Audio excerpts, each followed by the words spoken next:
कोई खिचड़ी नहीं पक रही है। वो उनको समझा रहे थे कि बाबा जाने वाले हैं और 2024 में मोदी जी जाने वाले हैं। अखिलेश जी की लोकप्रियता देखकर पूरी भाजपा जो है उत्तर प्रदेश में आके इकट्ठा हो गई है। केंद्र के सभी मंत्री यहाँ पर इकट्ठा हो गए हैं। मोदी जी 15-15 रैलियां एक महीने में करे दे रहे हैं। तो पूरी की पूरी भाजपा बिलबिलाई हुई है। आप अंदर जाके देखेंगे तो जनसैलाब इकट्ठा हुआ है। ग्राउंड के बाहर तक सड़कें भरी हुई हैं। अभी अखिलेश जी और जयंत चौधरी यहाँ पधारे नहीं है, लेकिन ग्राउंड भरा हुआ है और जनता चली आ रही है। बसें अभी भी चलती चली आ रही है। भीड़ तो तेजस्वी की रैली में भी आती थी।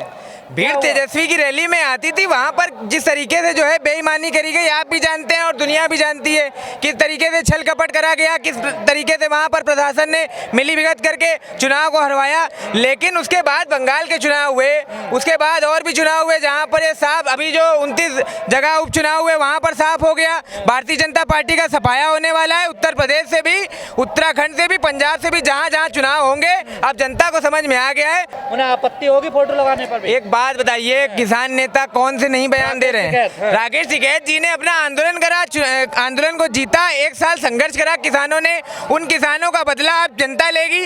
किसानों के साथ जो पीड़ा दी गई, किसानों के ऊपर जो अत्याचार करा गया, उनके ऊपर लखीमपुर में जो गाड़ियां चढ़ाई गई, उसका हिसाब अब जनता देगी। आप वोट मांगने आओगे, वो बदला लेगी जनता। अजीत सिंह ने उनका साथ दिया था 28 जनवरी को। जी जी। लेकिन अब इन्होंने उनका साथ क्यों नहीं दे रहे? वो कौन नहीं दे रहा उनका साथ? एक बात बताइए, राकेश टिकैत जी की जो यूनियन है वो अराजनैतिक यूनियन है। अराजनैतिक यूनियन है वो। राकेश टिकैत जी के लोग जो हैं वो सब साथ दे रहे हैं। अब आपके सामने आके खुल के थोड़ा ना बताने। बंगाल में तो कह रहे बीजेपी को वोट मत देना, यहाँ क्यों नहीं कह रहे? यहाँ भी कह रहे हैं कि बीजेपी को वोट नहीं देना। जो पार्टी आपके संग गलत कर रही है, किसानों के ऊपर जो गाड़ियां चढ़वा रही है, उसको वोट नहीं देना है। साफ साफ उन्होंने पहले भी कहा था, अभी भी कहते हैं और आगे भी कहते रहेंगे।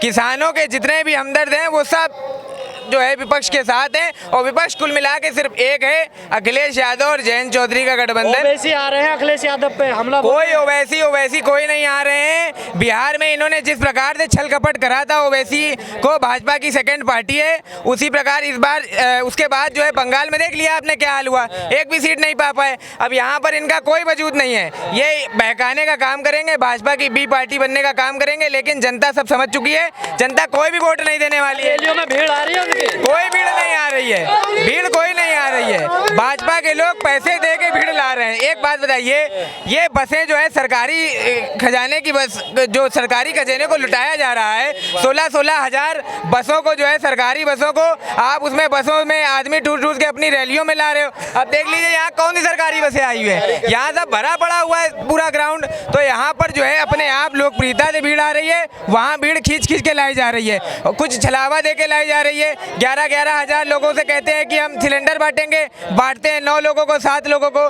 तो जनता को सब समझ में आ चुका है। पहले जिस प्रकार से इन लोगों ने छला था लालच देके, इस बार लालच में नहीं आने वाली जनता। इस बार एक तरफा फैसला करेगी और 350 प्लस करेगी। समाजवादी पार्टी बनवा रहे हैं मंदिर मस्जिद, इससे कुछ अपील कर रही है। कोई बात नहीं। हेमा मालिनी अभी तक कहाँ थी? मंदिर मस्जिद से किसी को रोजगार नहीं मिलता है, किसी को शिक्षा नहीं मिलती है। रोजगार, शिक्षा, इसके ऊपर सवाल होगा, इसके ऊपर जवाब मांगा जाएगा और इसी के ऊपर वोट मिलेगा। हिंदू मुस्लिम को जाति धर्म पे वोट। सुनिए मेरी बात, जाति धर्म पे इस बार कोई वोट नहीं पड़ेगा। 5 साल 10 साल से जाति धर्म पे ही तो वोट पड़ रहा है। देख रहे हैं देश की क्या हालत हो चुकी है। अब कोई जाति धर्म पे वोट नहीं पड़ने वाला है। अब वोट पड़ेगा शिक्षा पे, रोजगार पे, महंगाई पर। आप देख रहे हैं क्या हालत हो गई है महंगाई में देश की। पेट्रोल 100 रुपए।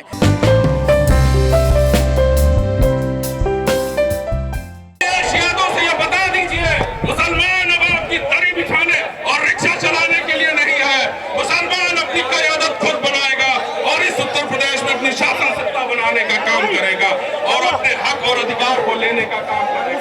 आपके बीच में तमाम पार्टियां आएंगी, आपको बरगलाने का काम करेंगे। कांग्रेस आएगी, समाजवादी आएगी, बहुजन समाज पार्टी आएगी, लेकिन अब हम एक मुद्दे पर चलते हैं। इस देश के भारतीय संविधान को जिंदा रखेंगे। इस देश के भारतीय संविधान में प्रदत्त जो अधिकार हैं उनको लेने के लिए इस उत्तर प्रदेश में ही नहीं, इस देश में शासन करने का काम करेंगे। सभी मुसलमान एक साथ मुत्तहिद होंगे कि नहीं होंगे? अपनी क़यादत बनाने का काम करेंगे। आदरणीय ओवैसी साहब के हाथों को मजबूत करने का काम करेंगे। तो एक बार फिर से बोलिए, ओवैसी साहब, ओवैसी साहब।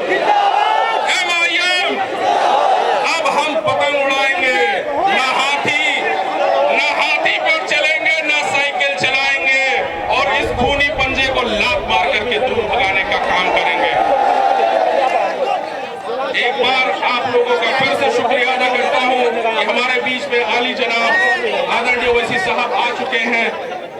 आप उनके पैगाम को सुनेंगे। हमारे बीच में बहुत बहुत बहुत शुक्रिया, धन्यवाद। अस्सलाम वालेकुम, जय भीम, जय भीम।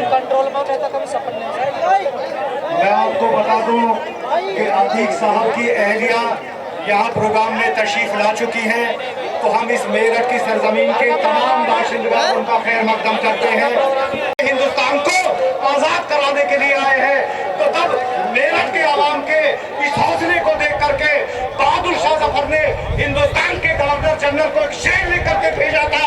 वो शेर सुनिए आप। मैं असदुद्दीन ओवैसी बैरिस्टर साहब की प्रेजेंस में शेर को मैं आपको सुना रहा हूँ कि गाजियों में बू रहेगी जब तक ईमान की, गाजियों में बू रहेगी जब तक ईमान की, तख्ते लंदन तक चलेगी तेग हिंदुस्तान की। मेरठ की सरजमीन के लोगों, मेरा लीडर हिंदुस्तान का ऐसा लीडर है कि जिसका सबसे अजीम किरदार है, जो सच बोलता है, जो सब कुछ बोलता है, जो दुनिया की, हिंदुस्तान की बड़ी बड़ी सांप्रदायिक ताकतों के आगे घुटने नहीं टेकता है। याद करिए 2019 का वो वक्त जब पार्लियामेंट में हमारे देश के प्रधानमंत्री, हमारे गृह मंत्री अमित शाह ने एनआरसी और सीए का एक बिल पेश किया, और वो बिल ये था कि हिंदुस्तान में मुसलमान को रहने के लिए अपनी शरीयत को साबित करना जरूरी होगा। वो हिंदुस्तान में मुसलमानों के लिए सबसे ज्यादा खौफ का दिन था। एक असदुद्दीन ओवैसी नाम का शेर उस पार्लियामेंट में वहां मौजूद था।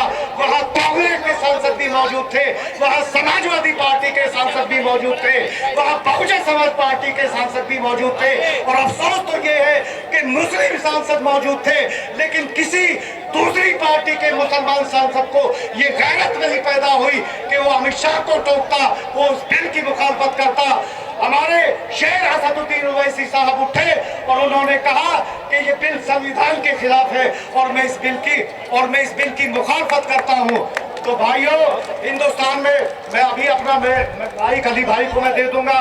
मैं एक बात कहा करता हूँ, हिंदुस्तान में सिर्फ 2 लोग पैदा हुए हैं जिन्होंने अपनी काबिलियत के दम पर, अपने इल्म के दम पर अपना पूरी दुनिया में लोहा मनवाया है। वो पहला नाम बाबा साहब डॉक्टर भीमराव अम्बेडकर का, जिन्होंने पूरी दुनिया के संविधानों को पढ़ करके हिंदुस्तान का संविधान लिखा।